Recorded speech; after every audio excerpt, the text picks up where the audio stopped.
running the other half of Illinois' independent ticket in the race for governor. Political strategist Carolyn Schofield visited us here recently to talk about his vision for Illinois. He is running with longtime state and local policy leader Carolyn Schofield as his candidate for lieutenant governor. And they're arguing that voters need an alternative to the state's traditional two-party politics. And their campaign is a part of a broader movement called the Majority, focused on affordability, economic growth, and government reform.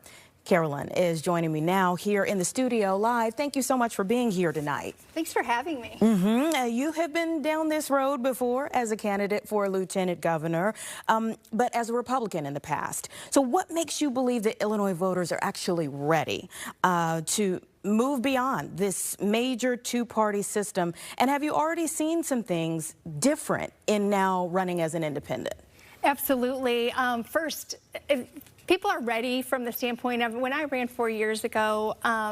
After that, things really changed, both at our federal administration and with our state level as well. And our federal administration is constantly fighting with our state administration, and things just are not happening. And Illinois citizens are the ones that get hurt the worst. So after seeing that, this opportunity came up, I could not say no to it, just because being an independent, it's giving a choice to people. And we've realized over the years, I mean, when in the last decade have you voted for somebody and been excited to go to the polls? So we're hoping people get excited about this opportunity rather than just two extreme candidates actually having another choice in there. You know, it gives that freedom, as you said, but independent candidates do face a very difficult path in Illinois, from ballot access to fundraising and convincing voters that you can actually win if they go to the polls. How do you turn this from a protest campaign, if you will, to a competitive statewide campaign? I think getting people information as to the reality of the process is one of them. We learned really early on, ballot access, we needed 5 times the amount of signatures that a partisan candidate needs. So that was a challenge, and then experiencing the process of being challenged to defend those signatures and people understanding that process and how we're fighting for their vote to be heard. And we're continuing to do that. And all along the way, just speaking of the story of why we're doing this because the everyday person is no longer represented. We're represented by millionaires and billionaires, and that's a big part of the process too. Being an independent is a challenge, is the financial piece.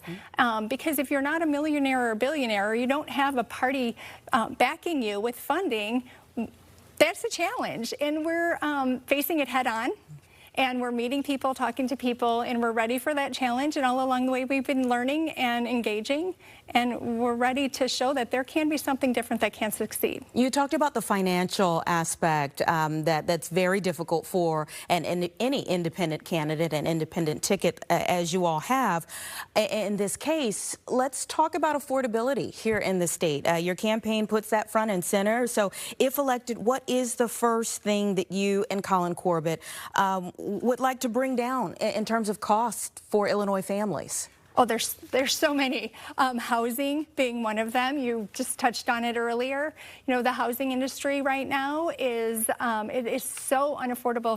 I have a son who's 26 years old, and the young adults right now, they don't even dream anymore of having a home because it's just they don't think it's going to be a reality. So that is one of the top on our list. I mean, everyday price of groceries. You know, really bringing that reality back to people and to local governments, helping local governments so they can help those within their community too is really one of the areas we're focusing on. And so since you mentioned housing, property taxes, a huge talker, major part of the platform as well. Governors have promised time and time again that they're going to bring down the property taxes for people, in part to get people to the polls, because everyone loves to hear that. But do you all have an actual plan?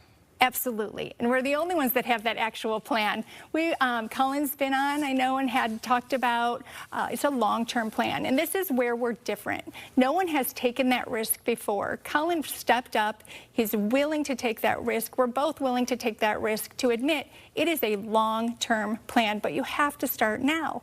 So property tax, obviously, the majority of that is education funding, finding a way to bring more of that education funding from the state and offsetting it by those local property taxes, getting that buy-in by those local leaders, that will be offset, and actually incentivizing those local bodies to reduce that property tax. And he outlines a plan. It's going to take like 10 years. There's bonds rolling off that will be then utilized in pensions and incentivizing and being able to. So Colin has a great plan for this, and it could be a reality, but it is going to take time. And we're the only ones admitting that. Everyone wants to answer in like 1 and 2 words and make it like they're going to do it tomorrow. That's not a reality. Well, you're calling for a pause on tax incentives for data centers as well, which is another huge talker right now in communities near and far, until some stronger protections are in place. What concerns you about their impact to local communities, and how would you balance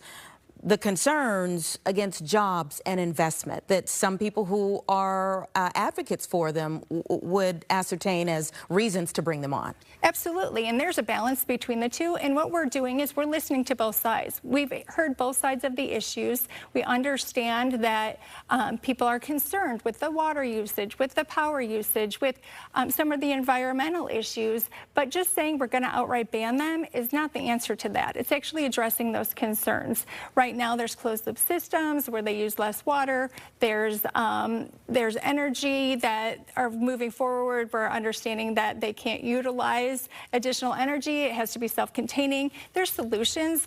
Colin has also had some policies released on the solutions in there, and you can satisfy both sides. And I think that's where we overall are very different. We can listen to both sides of issues. We can listen to both parties. We can sit people at the table. We can have those conversations, and we can find the common sense solutions to get it done. Well, thank you for sitting at this table today. We appreciate it. We'll see you down the road. Great. Thank you so much for having me. Take care.